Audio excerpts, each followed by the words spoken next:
महिला नसबंदी शिविर की शर्मनाक तस्वीर। न बेड, न कंबल, न स्ट्रेचर, जमीन पर लेटाकर पूरा किया जा रहा है टारगेट। स्वास्थ्य सेवाओं पर करोड़ों खर्च, फिर भी व्यवस्थाएं लाचार।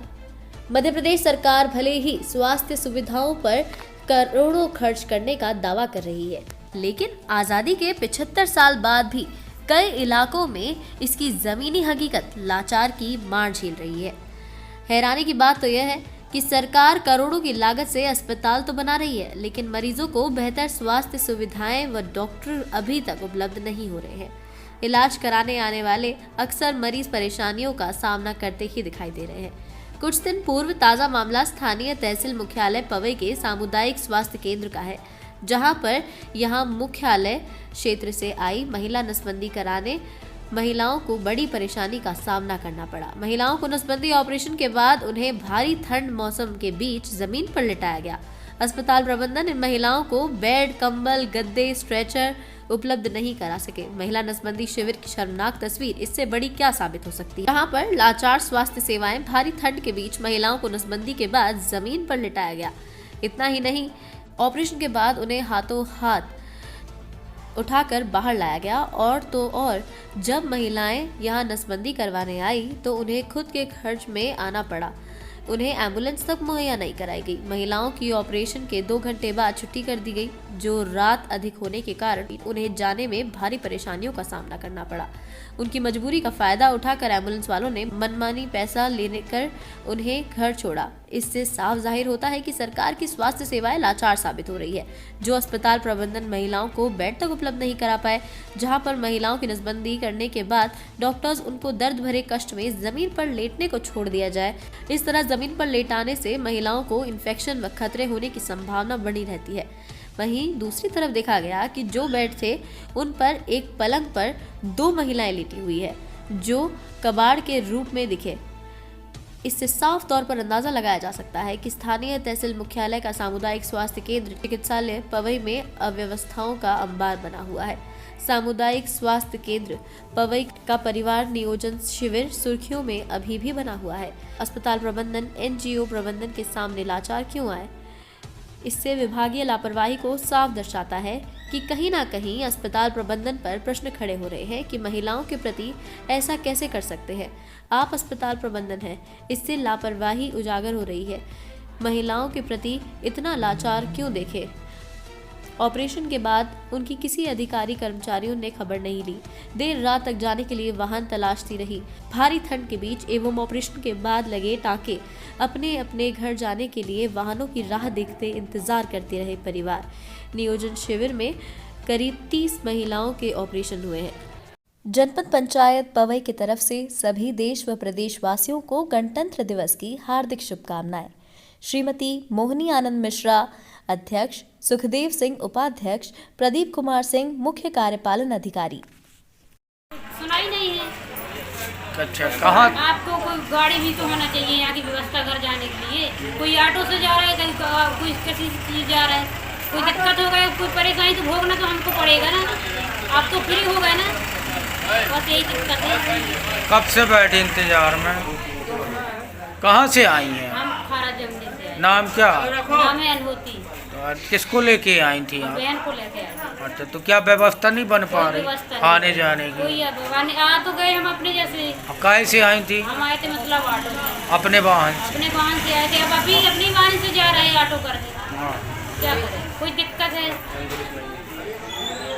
यहाँ से कोई गाड़ी आड़ी की कोई व्यवस्था नहीं हो रही, यहाँ कोई सुनाई नहीं हो रही। क्या परेशानी? किसी से कहा है यहाँ पे? अभी तो कहा है, सुनाई नहीं हो रही तो क्या डॉक्टर पता ही नहीं है कहाँ है, क्या हो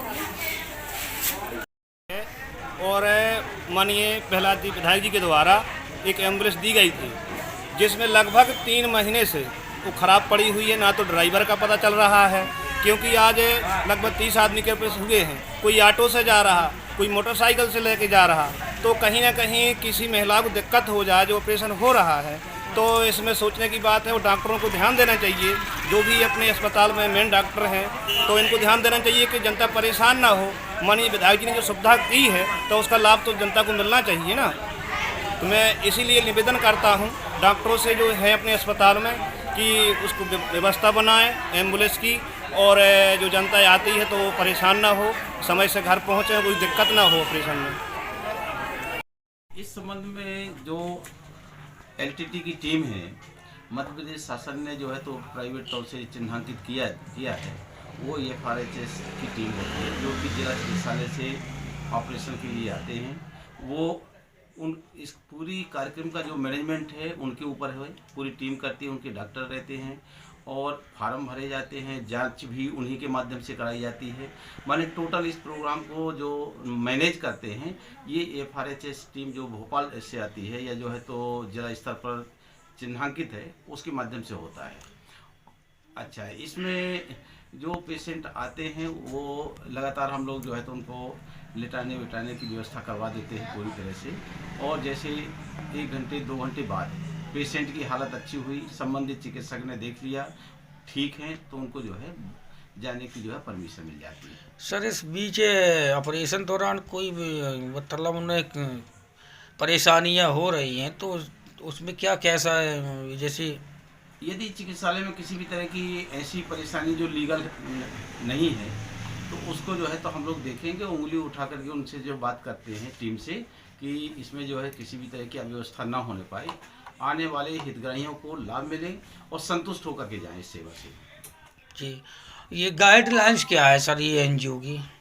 ये गाइडलाइन हमारे यहाँ जो है तो जो नोडल हैं DHO है इस कार्यक्रम के, उन्होंने जैसे प्रारंभ हुआ था उन्होंने मौखिक तौर से ये बताया था कि ये टीम आएगी, आपको पहले की गाइडलाइन को नहीं वो करना, नई गाइडलाइन के मुताबिक हमने टीम भेज रहे हैं, ये पूरा कार्यक्रम करेंगे, फार्म भरेंगे, जांच कराएंगे और उनको जो है ऑपरेशन करके जो है पूरी तरह से आप आ जाएंगे। पहले सर आने ले जाने की व्यवस्था थी, अब वो जो जा भी रहे हैं तो वो एम्बुलेंस वाले उनसे वो शुल्क ले रहे हैं, थोड़ा सा बताएं। इस संबंध में एक्चुअल में जो है तो चूँकि फंड रिलेटेड कोई भी बात हम लोगों के लेवल पर नहीं है, ये प्राइमरी प्लानिंग की सीधे वो जो प्राइवेट एजेंसी है उसको दिया हुआ है।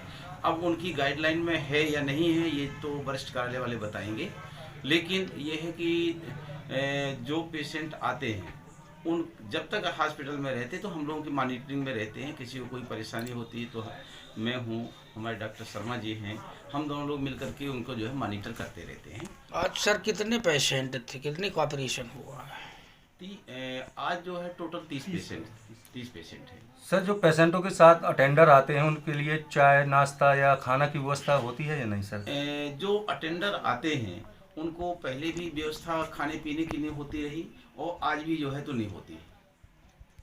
तो ये एनजीओ के द्वारा मतलब कोई व्यवस्था नहीं दी जाती है? जैसे अभी देखा गया है हॉस्पिटल पर सारे मतलब ज़मीन पर लेटे हुए थे, किसी के पास कोई कंबल वगैरह ये नहीं, ज़मीन पर लेटे हुए थे, एक एक बेड पर 2-2 लेडीज पड़ी हुई थी। नहीं, असल में क्या है कि मुंबई में वैसे स्पेस की कमी तो है, लेकिन फिर भी जितने भी पेशेंट का ऑपरेशन हुआ उनको सभी को जनरल वार्ड में, लेबर रूम में, पलंग में लिटा करके उनको सेवाएं दी जा रही हैं। और जैसे पेशेंट टेबल से उतरता है तो थोड़ा सा उसको स्ट्रेचर में हम लोग रखते हैं और बाकी को सभी को जो है पलंग देने की व्यवस्था करते हैं। कई बार सर देखा गया है जी एम्बुलेंस वाले अपने ज़िले से दूसरे ज़िले पेशेंट को लेके जाते, क्या ये गाइडलाइंस में है क्या सर?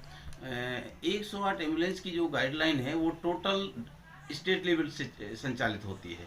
उस संबंध में हम लोग केवल पेशेंट, कभी पेशेंट सीरियस हमारे यहाँ एडमिट होता है तो केवल कॉल करके आम पब्लिक की भांति बुला करके और उसको जो है आगे भेजने का काम करते हैं।